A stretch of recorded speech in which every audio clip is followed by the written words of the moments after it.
Okay. I think we're good now. Can you hear me? I can hear you. And I can hear you. I'm getting a little echo, but I think the recording should be fine. If people are watching and you notice something is echoing or staticky, just let us know and we'll do the best to fix it.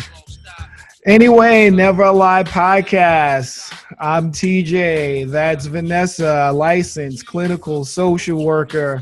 And I'm just a guy who teaches stuff and does fitness stuff and runs and slams medicine balls and stuff like that. How's it going? Good. How are you? I'm good. I mean, I do, I do have an advanced degree. I guess that counts for something. Yes, How have you been? How's it going? it's another day in COVID paradise. Same thing. Groundhog. Yeah. What's your routine look like? I run, and then I talk to clients, and then I TikTok. I'm obsessed. I just get on TikTok and I just stare at funny videos, like therapy style. Yeah, tell me about your TikTok. I'm not on TikTok at all. I don't have the attention span, and also like making videos is not really my thing. I just watch the videos. You don't make any? I make a bunch, but I'm a total girl. It's not that I don't have rhythm, but I can't do choreography. Mm-hmm. So I can't do any of the dances, and I'm like super impressed when people can. But I just think some of the content's really funny. There's a lot of like anti-Trump. There's a lot of just clever creators that are making a lot of brilliant stuff on there. So it just makes me laugh. I find myself cackling all the time. Yeah, the best TikToks make it over to Twitter, so that's why I watch TikTok on Twitter.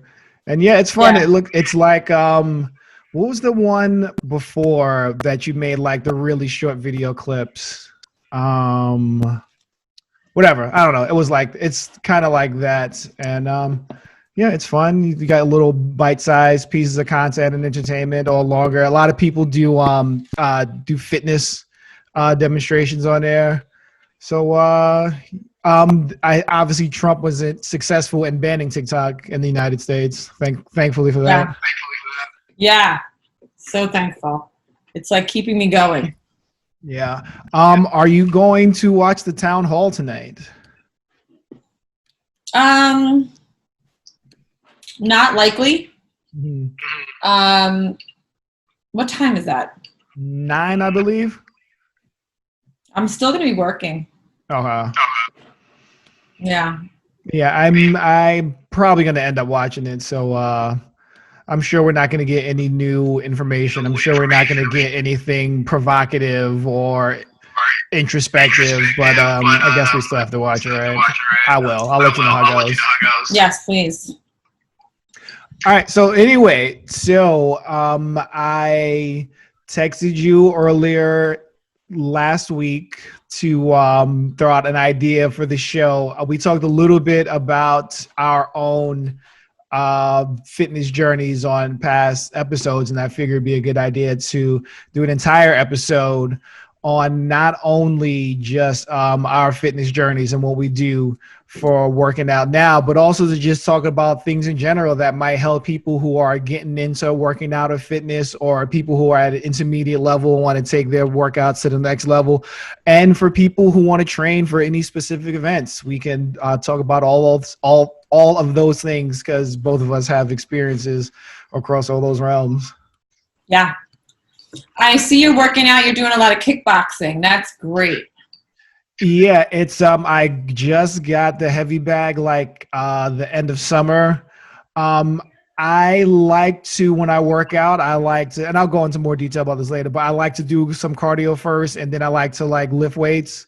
And the best thing at home to do is to go for a run, but I like to do the cardio first and go straight into working out. So running, you have to come in and key into the door and change your clothes because you're all sweaty. So that was too much of a transition. So I got the heavy bag, and I highly, highly, highly recommend it for anybody who has a space. It's the best. How much did you pay for that thing? If you don't mind me. It was $430, I believe, after tax. Okay. I think it was $399. No, it's $399, and shipping costs $50, $50. So yeah, I highly recommend if you have the space. So what made you initially get into fitness, exercise, and working out? Well, when I was 16, I was 202 pounds. So I was the fat girl with the pretty face. Everyone say, "Oh, you have such a pretty face," which is another way of saying you're fat.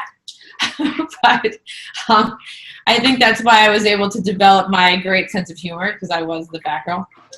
But so when I was younger, I was overweight, and then when I was about 21, I went to try and ride my bike, and I couldn't get really but a couple of blocks, and I was like purple and sweating and dying. And it wasn't like part of like my family dynamic. For nobody in my family was really heavy. I was sexually molested when I was young, so I think in some ways I was like hiding myself with like, extra weight so that I wouldn't be exploited or something. Anyway, so I decided at that time I was going to try to lose weight, and I got onto this thing called, I think it was called like cryogenics or something. This is many, many years ago, 1995 or something. And it was like egg whites, soup, wheat bread, and then just cardio. And I just was doing it every day. And I worked at Jack LaLanne back then. I remember Jack LaLanne. Wow. Valley. And I was a front desk manager. And so I think I stole like a step from the gym, and I would use the step in my mother's garage with like turntables, and I would just do like a step class in there. Mm-hmm. And I just started dropping weight, and I lost like 72 pounds. Wow. And I never gained it back. I did develop an eating disorder a few years ago. That was pretty terrible. I was purging like 5 times a day for years. And I think it's been 3 years since I've done that. But yeah, I've done 1 million races, Ironman, ultra marathon, New York City, Boston. But have had like, ups and downs with my body dysmorphic kind of thinking, or, my relationship with food over the years. But I'm in a good place now where I feel like I have a healthy enough relationship with food. The problem lately is my relationship with wine. This is totally different. But yeah, a lot of, ups and downs. Okay. So you said at the beginning you started fitness specifically to lose the weight. Now, has that evolved into getting satisfaction from fitness in other realms, or is it mainly still just to maintain your weight and how you feel, you look physically and feel physically? It's totally therapy. If I don't do it, I am like the Hulk. I'm like a bitch. It's a nightmare to be around me. And I would say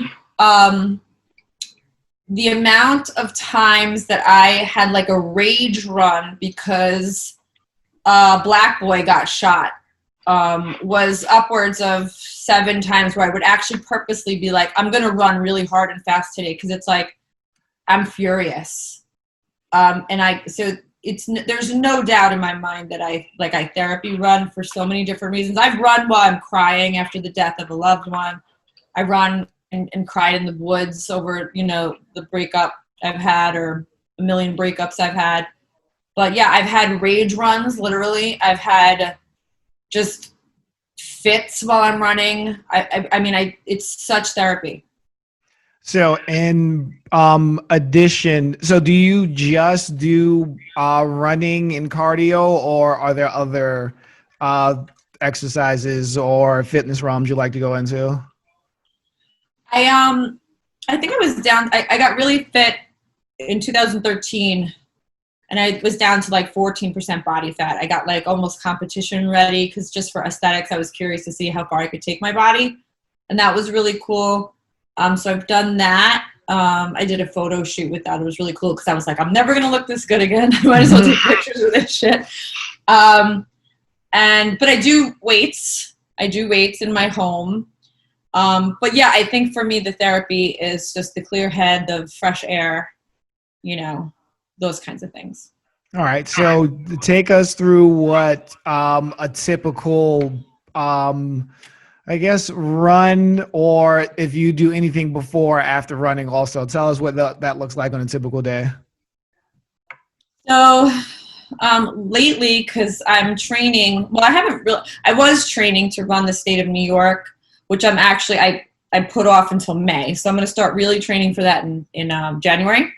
So I'll be running probably 12 miles a day, 6 days a week, up until, so probably for about 4.5 months. Mm-hmm. So I've gotten back into running quite a bit. I was biking quite a bit for a while, but I get really nervous with being on my bike lately because of COVID. I think people are driving rather aggressively, so I don't feel comfortable with the aggressive drivers because I feel more vulnerable on the bike. So running a lot. So I'll get up in the morning, have coffee, kind of decide what my gear will be because I will run in the rain. It matters not. I'll put my phone in a Ziploc and I get the AirPods, sneakers, stretch. And I actually run right from my house because I live right by Rockland Lake. So I'll just run out my front door.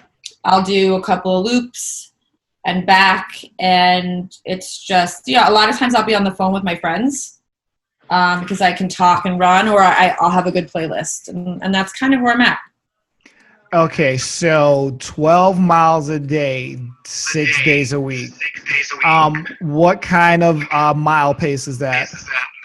Usually probably between 10 and 11-minute miles, not really fast. Anytime I did like Ironman, I was always like a steady Eddie. Like I'll run a 4.5-hour marathon. So very like average pace. Okay. I've never been fast. It's not like I got older and I got slower. I've always been the same way. Okay, so when you're doing a marathon pace, take us through your mindset, like beginning, middle, and end of the race. Take us through first of all, your mental approach coming up to the race, and as you're going through beginning, middle, and end of the race. Tell us about your mindset there. So beginning of the race, kind of anxiety probably, getting started, kind of playing it out in my mind. The weather is a variable that most people forget about until the day of the race. They always imagine a sunny day scenario, and then they get there and it's pouring, and they're always like, oh my God, why did I sign up for this? Mm-hmm. I think what gets me through training, though, is the finish line. I loved when I was training for Ironman to, like, on repeat play videos of Mike Riley saying, "You are an Ironman." And I was just like, I just want him to say, "Vanessa Reiser, you are an Ironman." For people who don't know what an Ironman is, describe it. So Ironman is a 2.4 mile swim, 112 mile bike, and a 26.2 mile run. Jesus. So it's an enormous triathlon. Number one, don't have the attention span to do anything for that amount of time, but obviously it's training, but also like your training is going to mimic the competition as much as you can, but there's also still a gap between training and the competition. So how do you find it in you to just keep going after biking so far, swimming so far, and maybe like halfway through the run? Like, how do you keep yourself mentally engaged to put your body through all that? I really think it really is just that finish line, that accomplishment, just like anything else, like when you're trying to get a degree or any goal you set for yourself, just imagining it being over and imagining the finish line and what you've endured. It's a tremendous thing. I tried to actually pepper goals like that throughout my life because they are so inspiring. I think so many of us right now are demoralized because there aren't any races, there aren't many things that we can do. And I'm kind of yearning for, like, even May when I run the state, because it's like, get me to where I'm inspired, get me that playlist, get me going. I feel like, in some ways, it's really a healthy way to be. Yeah, and also like running is tough. Like again, staying mentally. I mean, if you train long enough and hard enough, you can get your body to at least like run 3, 5, whatever. But to stay mentally engaged while you're repeating the same movement over and over and over and over again, it's really hard. But if you can do it, it really helps to like give your brain a path and to give your brain practice going through something repetitively, like getting yourself that discipline, getting the muscle memory. I think it's just a phenomenal way to keep yourself centered, to keep you in good shape. And it's always a challenge. If you take a day or two off, it's almost like you've gone all the way back to the beginning. So I commend anyone who can run any distance, let alone a marathon, let alone an Ironman. Like that's highly impressive. Yeah, thank you. I mean, when I did an ultra marathon, I did a trail run, and to your point, it was like a trail. So it was like legit. You had to be engaged the whole time, which I was not accustomed to because I normally will run like pavement for the most part. And I just remember being like exhausted because I was like, I'm going to crack my ankle on the next rock like that for 6 hours. And it was actually really challenging. And similarly, so iron is a big deal. I get it. But again, you're on a pavement. So there's like this repetition. But my girlfriend did, and I always do the Spartans every year when they're open. I love the Spartan race. My girlfriends and I actually place usually because we're kind of like these little like forest running creatures, ragamuffin kids, so it's our thing. But my girlfriend did the Spartan Beast, I think, and I think it's 15 miles or something in the woods. But again, it's when you're dealing with like obstacles or like hyper engagement, climbing, like for an extended period of time, it's very, very exhausting. And so that's really challenging. I remember I went to that race, and at the finish line, she looked like she saw a ghost. I was like, ooh. But it's a lot of work. All of that kind of stuff, all of those challenges are so cool to me. I'm always fascinated by how far we can push ourselves. Yeah, for sure. So what is your personal philosophy when it comes to your workouts?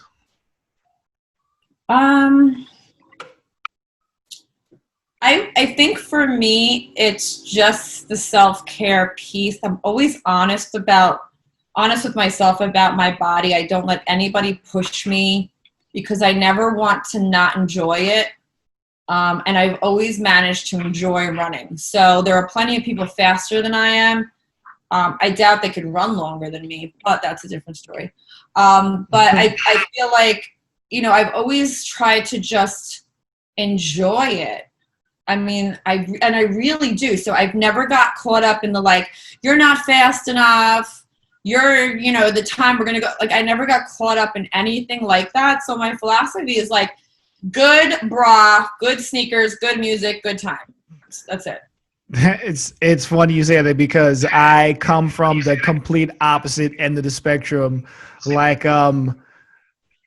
I didn't realize that like you can work out just for enjoyment until like I turned 30. When stuff started slowing down and when the joints wasn't reacting as fast as they should react, I was like, oh, I'm not 25 years old anymore. I can't push myself as hard as I can every single workout for 90 minutes.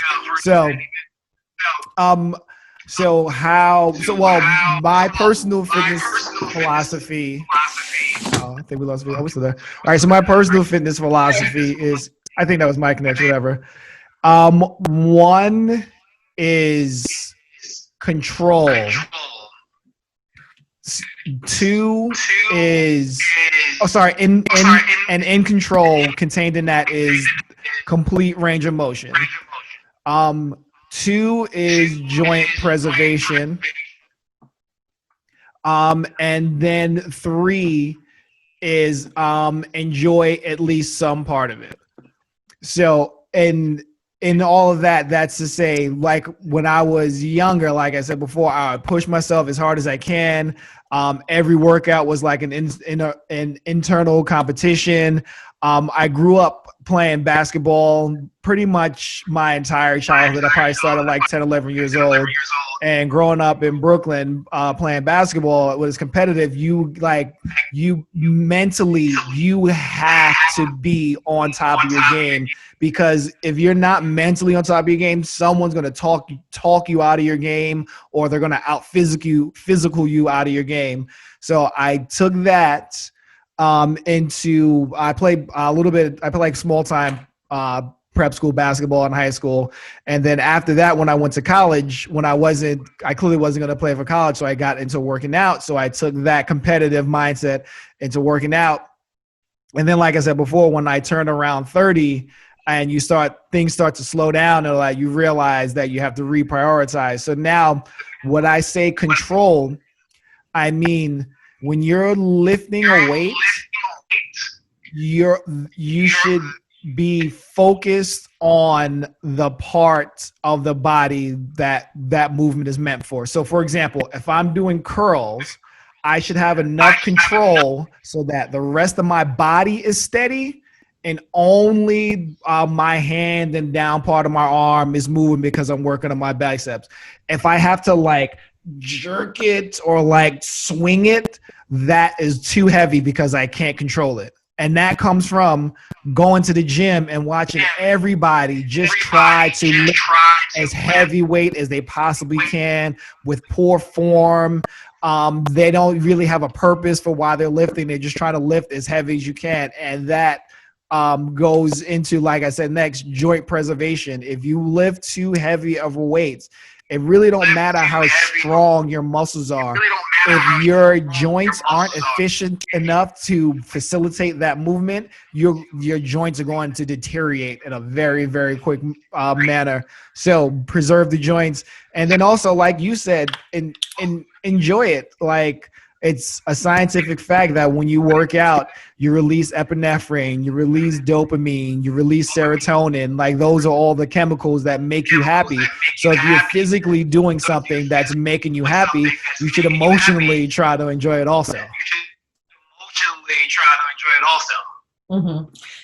Do we have a visitor? Yeah. On this camera, it looks like there's somebody else. So I got so many. Yeah, I got so many. So this is my man. Jermaine used to live next door to me, aka Shorty Long, aka Maine Payne, aka one of the flyest niggas growing up when I was a little nigga. This dude was one of the flyest dudes I ever saw in my fucking life. We was trying to get it together last week to record, but we couldn't quite put it together. Now he popped up here. What's good, son? Good. Say Vanessa. Say hi to Jermaine. Jermaine, say hi, Vanessa. Hi. What's going on, man? You at work right now?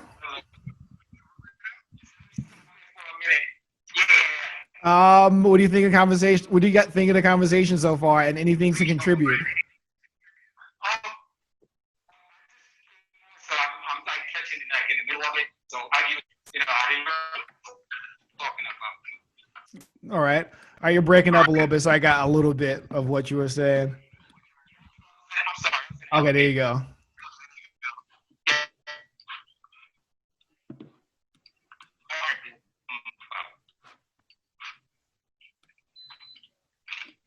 All right. Do you get a chance to work out on a regular? Can you hear me? Yeah, you go. Every day I just you hear me? Mm-hmm. I said that I used to. Now I just do like I do like 200 change push-ups in the morning every morning. Nice. Yeah, but now that the gyms are back open, I'm trying to get back into it. Nice. What when you were working out on a regular, what's your routine look like?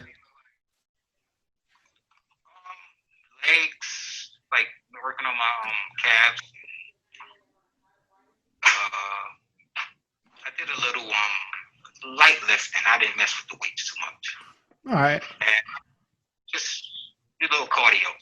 Yeah, the cardio is important. I think definitely a combination of cardio and sometimes some type of weightlifting or some type of calisthenics. I think that for me that's the most well-rounded, well-balanced way to work out. Vanessa, I think I cut you off while you in the middle of saying something. No, I was just saying we had a visitor. I didn't know. Yeah. I lost my train of thought. Oh yeah. I like what you were saying about protecting your joints, because I think that's exactly what I was mentioning before when I was saying listening to my body. So over the last few years, I have developed injuries from overtraining. Mm-hmm. And that includes Achilles tendinosis, one of my ankles, and I have a couple of neuroma. I've had surgery on some of the tendons in my foot, all in my right foot for some reason. So I have to listen to my body. I have to wear certain spurs so I don't kind of get re-injured and then I can't do shit. So I have to just listen to my body. That is the number one thing. I refuse to get injured. So if that means a tiny little trot just to get it over with, that's what's happening. So Jermaine, can you mute your microphone because we're getting your background? What do you do to combat overtraining? Like, how do you preserve your body? Because that running regimen sounds brutal. So what do you do for recovery? Do you do any pre-workout, any stuff like that? I do drink quite a bit of water. That's the number one insulator that I find works. I have been taking magnesium because I was getting some muscle spasms and cramping, and even for a while, my eye was twitching for 2 weeks straight. It was just fluttering. And my brother actually told me, he was like, you should try magnesium. So that remedied the whole thing. No more cramps. So, I think it really is about eating healthy, which I do. And then just the water. I do stretch. I should probably stretch more. I have a couple of stretches I do pre-workout, not so much post-workout. I did buy one of these leg air massage things. It was really expensive and the thing is so dope. I've used it twice. I mean, you could fall asleep. It's really, really amazing. But I bought it for the run, so I'll use it more. I don't really need it yet, but it's really nice stuff. Yeah, stretching, obviously, yes. Hydrating, obviously, yes.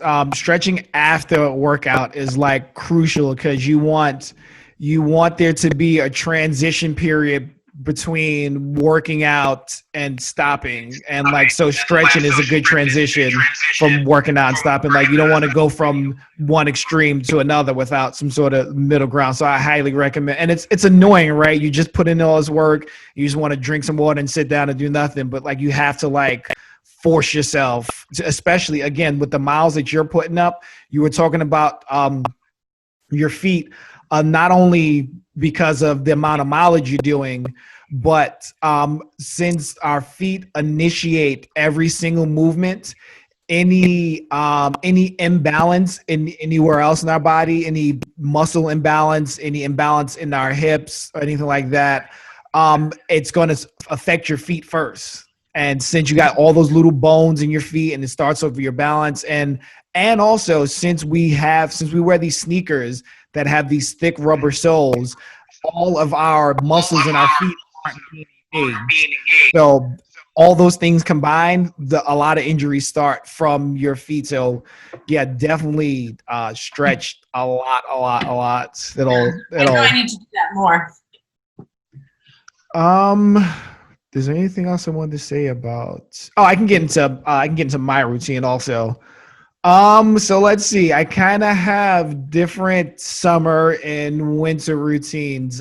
In the summer, what I was doing is I would run from here to Prospect Park and back. So that's about a 5K, maybe a little bit longer than that. And then afterwards, depending on the day, I would do some weights or some calisthenics for upper body, and then the next day run the same distance and do some weights and some calisthenics for the lower body. I highly recommend resistance bands. They're very versatile. They're light. You can travel well with them. There are so many different exercises that you can do for each part of the body. All you really need is an anchor point. So I like to use the bottom of the bed.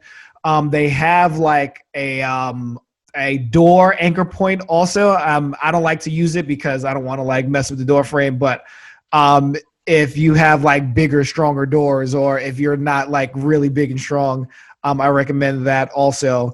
Another thing I recommend is a medicine ball. Medicine ball is great because you can use it as a weight to just lift, but also you can do some impact stuff when you're slamming the weight to the ground, or even I like to do burpees holding the ball, and I bring the whole ball to the ground to do the burpee, as opposed to when you just have nothing in your hand and you do push-ups. I recommend that because it's just a different type of muscle response. With weight, it's a weight and it's controlled over here, and then you relax and you bring it down and then you relax. With running, it's a constant impact. With a medicine ball, you get to put in a full force effort and slam it down, and you get to recover. Full force effort and slam it down. And I think doing all three of those in some way, shape, or form is great. But if you're pressed for space, or if you hate running, I again highly recommend resistance bands or a medicine ball. There was something else.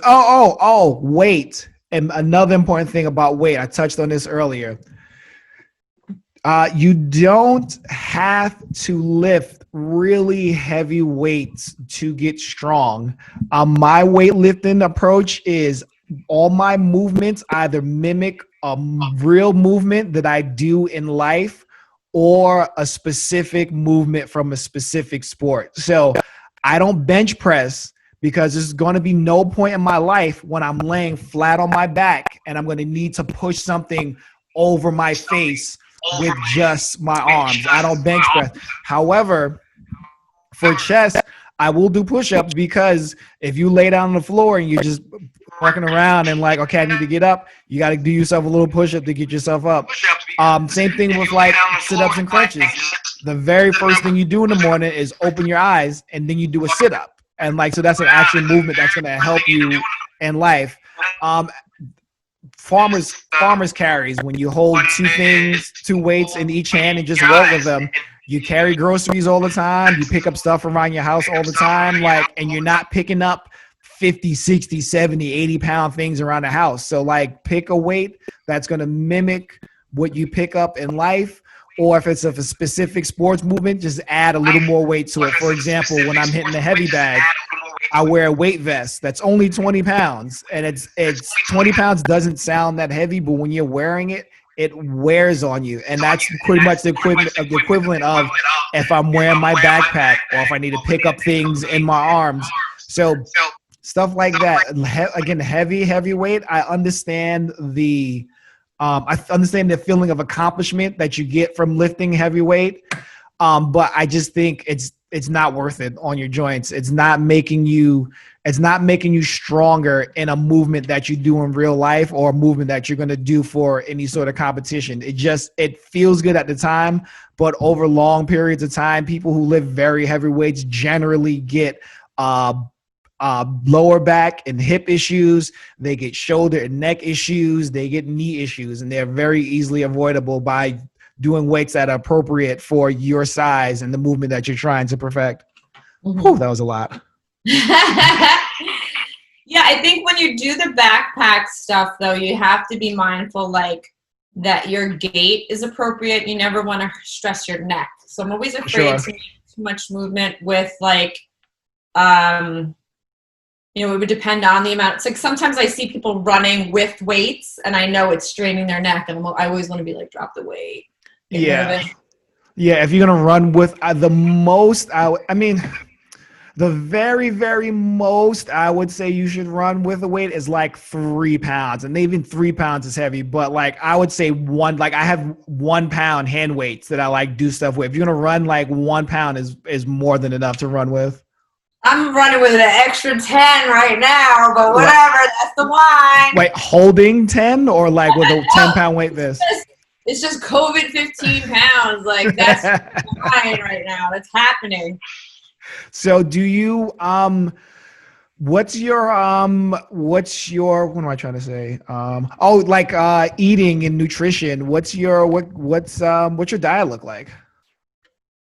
That's an interesting question because I eat weird. I was raised by wolves, basically, so I eat strange. Like I eat with my fingers. I eat a lot of vegetables, but they're kind of like, like canned peas. Like I'm just a weird, we had no money growing up, so I just eat weird. Like I eat soup out of a pot in my bed. That's just like I don't care. And it's usually soup, salad, popcorn, like yogurt, like fruits, vegetables, everything healthy. But like the way I eat is like, like strange, like a cat, kind of like weird fingers a lot. So yeah, I had to for a while try to like differentiate, like, is this an eating disorder issue or is this a broke ass issue? I can't figure out like which one it was. And I think I have it figured out now, but it's funny because I literally had to think about like what part of that was like legit eating disorder or just, being broke and hungry when I was little and developed certain weird eating. Yeah, always healthy though. My parents were kind of like hippies, so there was a lot of organic, kind of like healthy, very healthy food. If there was food, there was healthy food. Do you eat right after a run? Yeah, I kind of do. I don't really eat before a run. Mm-hmm. I'm not one of those people. A lot of people say you should. I will eat. When I was training for Ironman, I would eat before Ironman or before those training days because that was different. That was like I was fueling. Like as a matter of fact, for about 2 years, I ate different because it was like everything was like purposeful. You had to be very mindful of, drinking water. Every hour you had to have a bottle of water. And like it was everything was a formula. So all right, so now after a run, what will you eat? COVID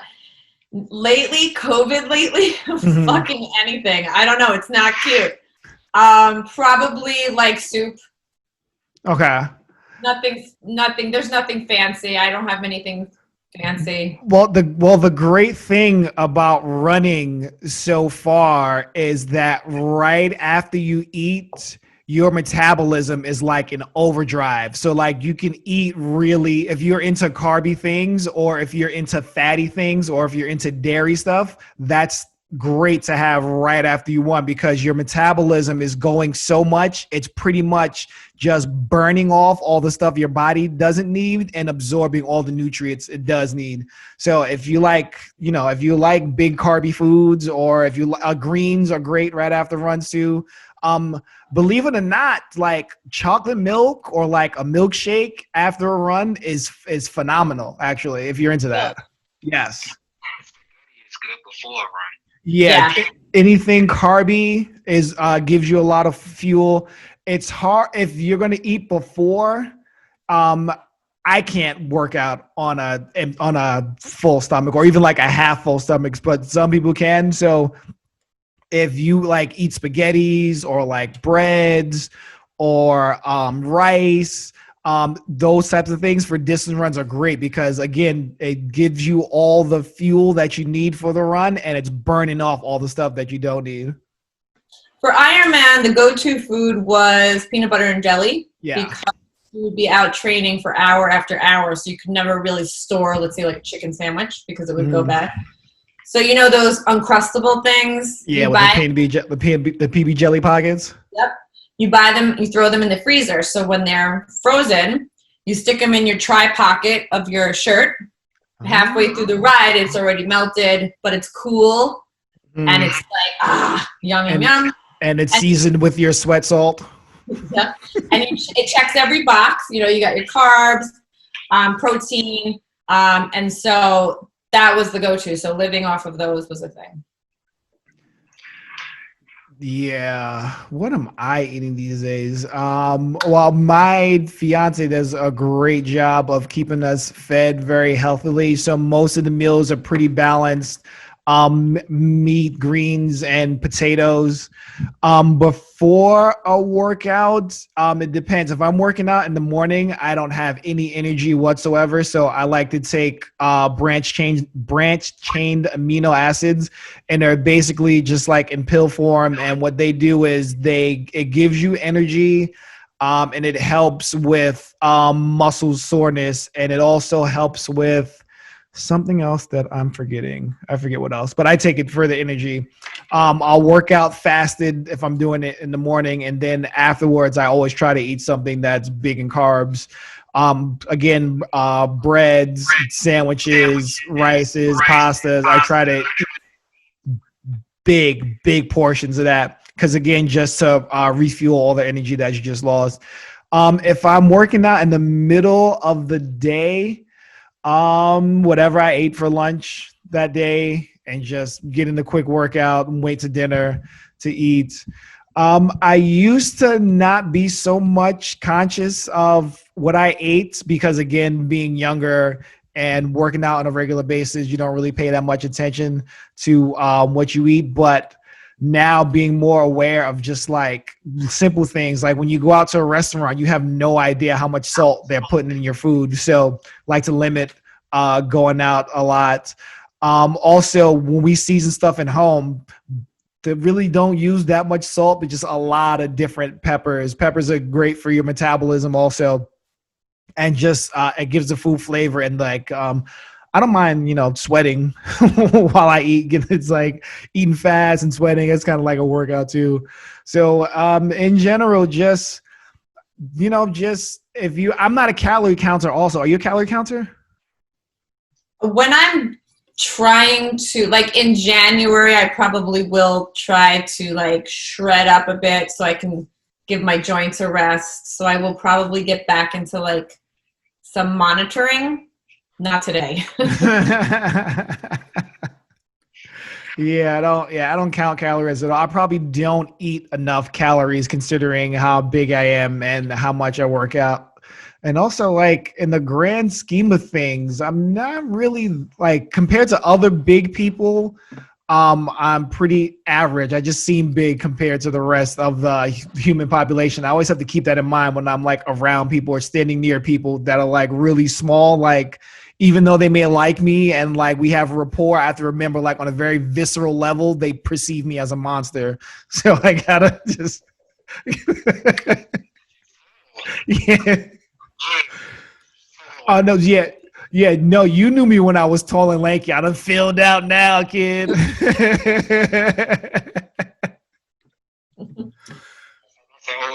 Yeah, man, you can't run around. You can't run and jump and get up and down. We used to run up and down a concrete court for 8, 9, 10 hours at a time. Just get up, run outside, play some ball, eat a sandwich at noon, and then all day long. I don't know how we did that. What about like kids do not do that anymore? No, rare. Like you'll see a couple of kids on the playground or like playing ball together, but in terms of like the entire park full of full court runs, I can't remember the last time I saw that. They in the house playing video games. That's it.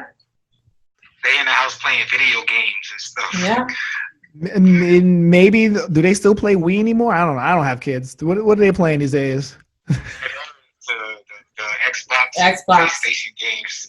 Mm-hmm. One of my friends showed me this fitness game for the Nintendo Switch, and you basically put the device in this ring, and like your character is going on this adventure. So like to earn coins, you have to like do squats, or if you're going to the next part, you're like running in place, and like that seems pretty cool. But like I guess that's for adults who grew up as gamers. I don't think the young kids are playing that.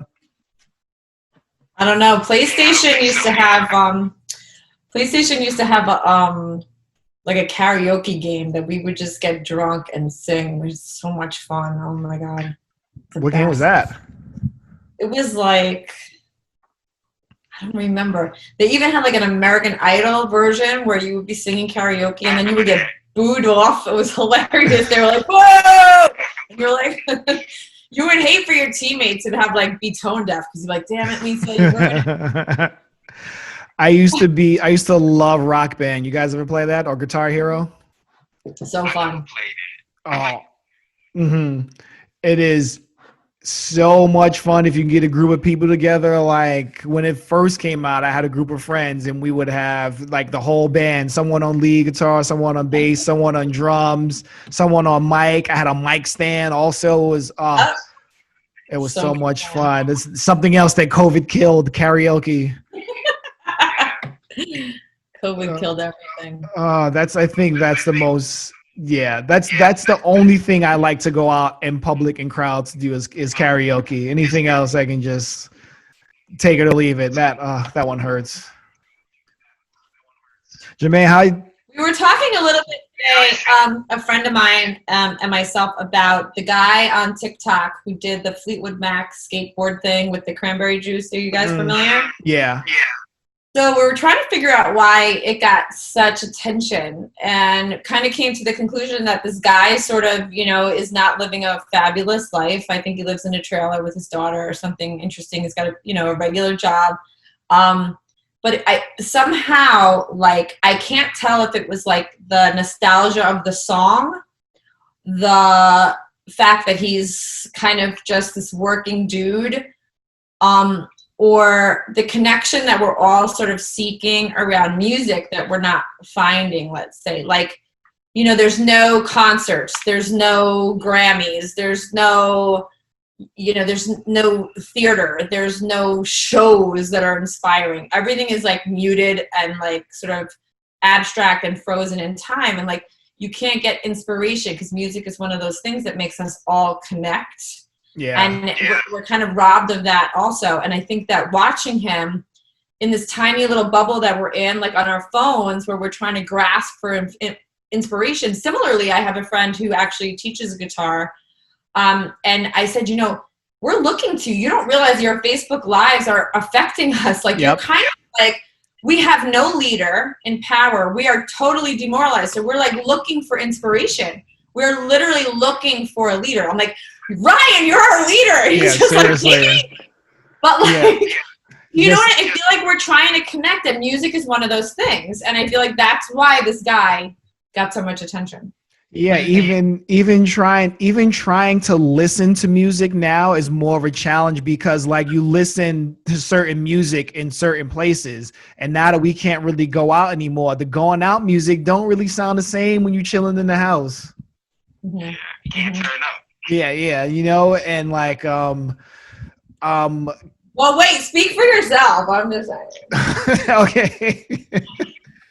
What do you turn up to in the house by yourself, Vanessa?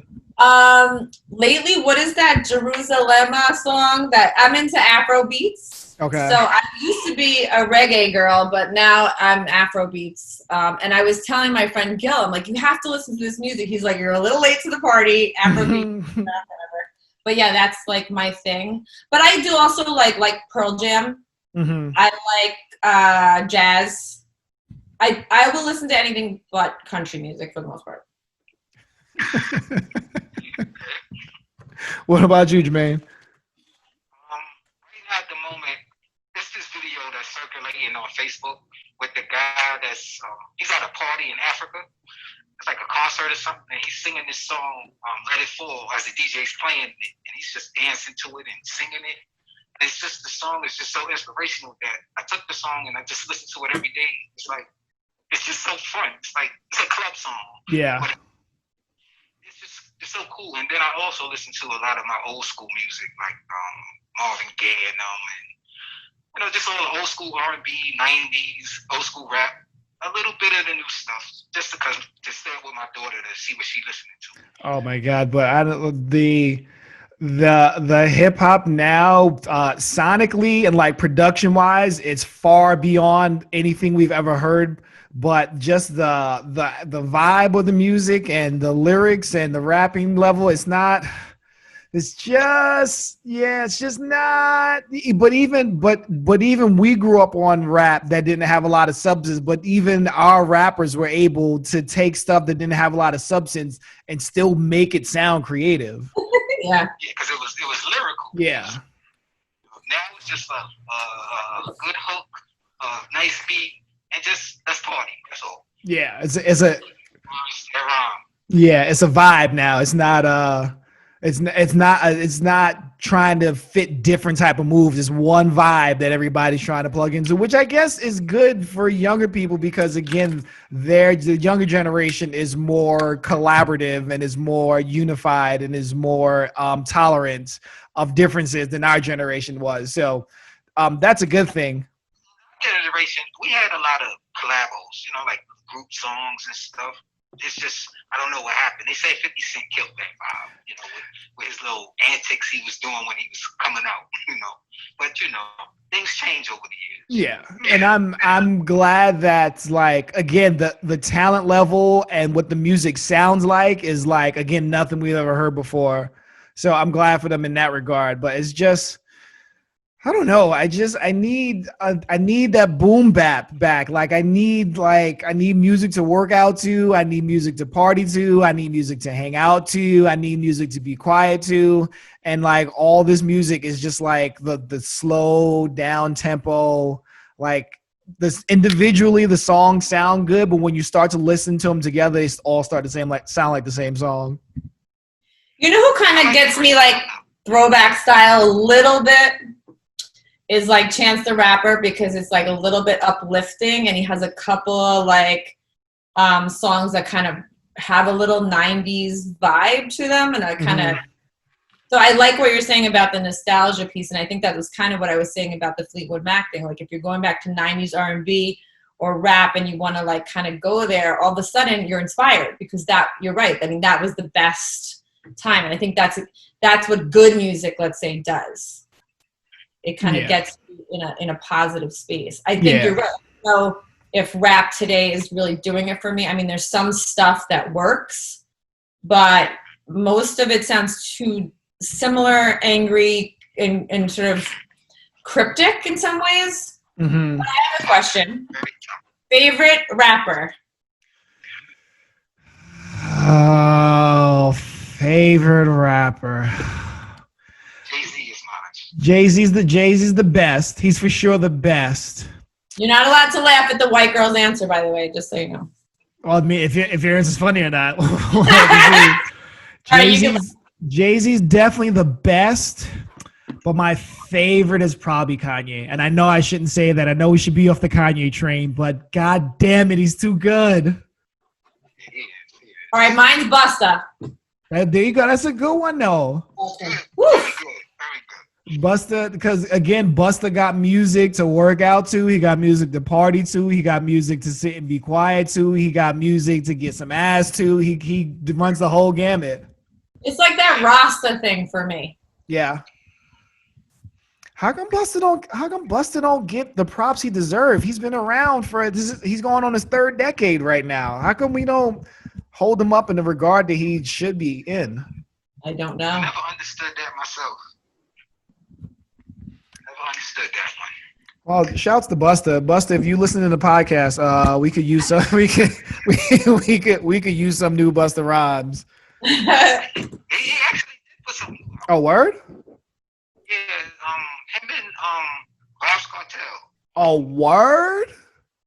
Busta and Vibes? Yeah, I gotta find that. He was like either early this month or last month. Oh, I have to listen to that too. Something about Dawns and something like that. Dawn and something. Oh, I'm definitely got to find that. Busta and Vibes. Is Vibes still locked up? Yeah. Yeah, it's over. It's never. I don't understand how he put out so much music. I mean, listen, when you famous, when you just behind the walls, like people do favors for you. I guess Jamaica's different than New York and USA. So Yeah, I could only imagine. I don't want to go to any jail. Quite frankly, especially these days. COVID jail and COVID times. Oh my God. definitely don't. That sounds like a freaking nightmare. What else did I want to say? Yeah, town halls tonight. I guess we should watch. I don't want to. Why you watching? I would. I find Trump's irrehensibility um endearing because he finally is saying out loud all the things that his supporters were saying underneath their breath we weren't around before he came into office. So I can appreciate people finally being honest about how racist they are, but he don't say nothing. He don't say nothing. He don't say nothing. That's true. That's true. He just told Yeah. And then Biden, I mean, again, he's gonna come out like saying what his base wants to hear. I don't think he's gonna come out really what's the word I'm looking for? Anything that I don't think he's going to say anything that's going to serve any one specific community. He's going to keep it very general. He's going to keep it very broad. And so I don't know. I guess I'll watch Biden's. I guess we'll flip back and forth. I don't know. What about y'all? I heard that there was some whispers around Trump having pissed off the Asian community because of the China virus, like when he was, running that rhetoric around. And that Pennsylvania has a large Asian population. None of this has been checked by me whatsoever, just saying, but this is something I heard. And that Pennsylvania was going to shift as a swing state based on the Asian population to blue. I thought was very exciting. I don't know if you'd heard that. Wow, that is exciting. We got to get those swing states. But I feel like, does that make sense? That could piss off. I mean, think about the Asian people watching him essentially practice that other version of racism. I mean, if there are a lot of people who are pissed off by that rhetoric. Well, as well they should, because like even though it started in China, like what they have done since, compare what we've done compared to what China has done, you're an idiot to try to compare the two. Yeah, and it's always some dog whistle to try to paint one group of people as one thing in order to elevate white people, mainly poor white people whose votes that he needs as his base. It's just the same cycle over and over and over. I'm gonna be so happy when we don't have to talk about this motherfucker anymore. I'm gonna be so happy when he gets voted out of fucking office. When the fucking National Guard fucking kicks in the Oval Office and tear gases his ass and drags him the fuck out and sends him straight to fucking Guantanamo Bay. That's what I want Trump's fucking legacy to be. Yeah, no makeup, no aqua net. No cocaine. No McDonald's, no chocolate cake, no red tie. This motherfucker feeds world-class athletes, fucking Burger King, McDonald's, all that shit when they but like he don't even have them come to the White House and cook it there. He just get it ordered from the McDonald's down the block and have them niggas drive that shit up. It's like, what the fuck is wrong with you, B? What's wrong with this guy? No, none whatsoever. No, he is a pinky ring wearing. Because I gotta get ready to get out of here. Oh, it's good to meet you. Thanks for joining us, son. All right. Awesome. Nice. All right. Y'all take care. Later. So Trump is basically a pinky ring wearing Cadillac salesman. That's just the way I see him. Like, he is just like the tackiest, most horrifying creature. I can't believe that any woman ever spent 2 seconds with him, let alone how many wives did he have? How? This is his fourth, Melania? It's his fourth, I believe. Maybe. How?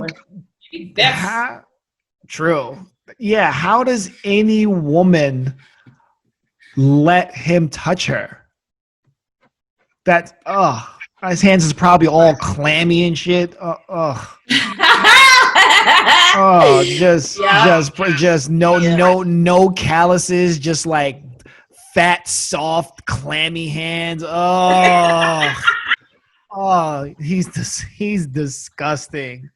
He's disgusting. He's so gross. Just on some shallow shit. Like, if you just look at him in a still picture, how can anything about your being be like, yeah, I want him to be my president. I'm gonna vote for that. Like, he looks like a sack of potatoes with like two 2x4s stuck at the bottom and a fucking airbrushed old fucking wig on top that don't even stay straight. He's just leaning to the side every now and again. He's disgusting. Yuck. He's awful. He's awful. It would be really great to see him go to prison, if for no other reason than to just see what he looks like. Like, I mean, I'm wearing makeup now, and I'm not a natural blonde, but I can tell you, I still look great with no makeup on. Like, I'm not even scared. Like, it's no problem. Like, when I'm running, I feel more beautiful. I mean, he's a disgusting person inside and out, and he looks more disgusting probably with all the shit he puts all over himself. You want to talk shit about Amy Coney Barrett real quick before we go? Yeah, so I don't even know why we're trying to act like she's not going to get put in there. She's totally getting put in there. For sure. And the only thing that I predict is that stupid bitch with the Parkinson's disease is going to come out at the last minute and be like, I don't know what to do. I'm not sure who to vote. I'm not sure if I should vote her in. You know, she pulls shit every fucking time right before in the 11th hour, and then she always votes Republican. She always votes with her, you know, constituency. And then Mitt Romney usually, again, like last minute or something. Like, there's a bunch of players that always toy with our emotions and then vote. Remember who was going to get put in, and Mike Pence was like, you know, in the very last minute, he had to decide. I mean, it's like, you know what? You guys know what you're going to do. Let's not even go through this anymore. Like, I don't even want to watch it. Stop fucking around. We know exactly how this is going to end. I mean, to be honest with you, all of this is a horror. She is more of a horror to me than Trump himself. Yeah. Because how could a woman just go against her own best interest to this extreme? She is, to me, 100 Trumps. Yeah, she's disgusting. I don't get how you subjugate yourself and subjugate your community just to get a seat next to this false regime. Like, it's disgusting. No, she's, to me, the worst. She's worse than him. The absolute worst. Yeah, she should definitely know better. But, you know, people will do anything to get a little bit of power. Again, it goes back to what we were talking about last week, not knowing your value and letting the outside world dictate what your value is instead of standing in your own power. It's so scary. But so when she does get pushed through, and she will, what does it even mean anymore? It just, I guess, even what does Trump mean? We have to take back the Senate, or we're really in trouble, because that's going to be the number one thing here. Yeah. Although he likes to get the Sharpie out and just make executive orders anyway. I don't think this motherfucker can even spell executive. But supposedly back in the day, he signed everything with a Sharpie. He's always had a Sharpie. What kind of... Oh my God. Who? What kind of psychopath sign shit with a Sharpie? Oh my God. What a nut job. Yeah. What a nut job. Supposedly the blue pen, this is not good enough for this fool. He has to have, like, what's next? Spray paint? Yeah, like, right. What, a paint? It's not, you can't see your name? Like what? He's got to write in all caps. He can't just write. He's got, he definitely don't work out. When's the last time he's seen the inside of anything besides a donut? No, he's a horror every way. Oh, whatever. Fuck that guy. Oh, all right. That was fun. That was great. I Yes, love thank that. you so much. I Yeah. really appreciate it. This is great. What do you want to talk about next week? I'm not sure. I do want to delve deeper into some specifics of mental health. I'm not sure where. I definitely want to talk more about relationships. I want to get nosy about your dating and love life and history and stuff. Maybe we'll do that. Maybe we'll do your dating history. How about we do that? Oh boy. All right. I'm down. I'm an open book. I mean, kind of. Awesome. All good. Plug all your stuff. All right, so you can find me at teletherapist.net. I am a licensed clinical social worker in the states of New York, New Jersey, and Massachusetts. Specializing in narcissistic abuse, you can find me on Instagram at tel_a_therapist or TikTok at Vanessa Reiser.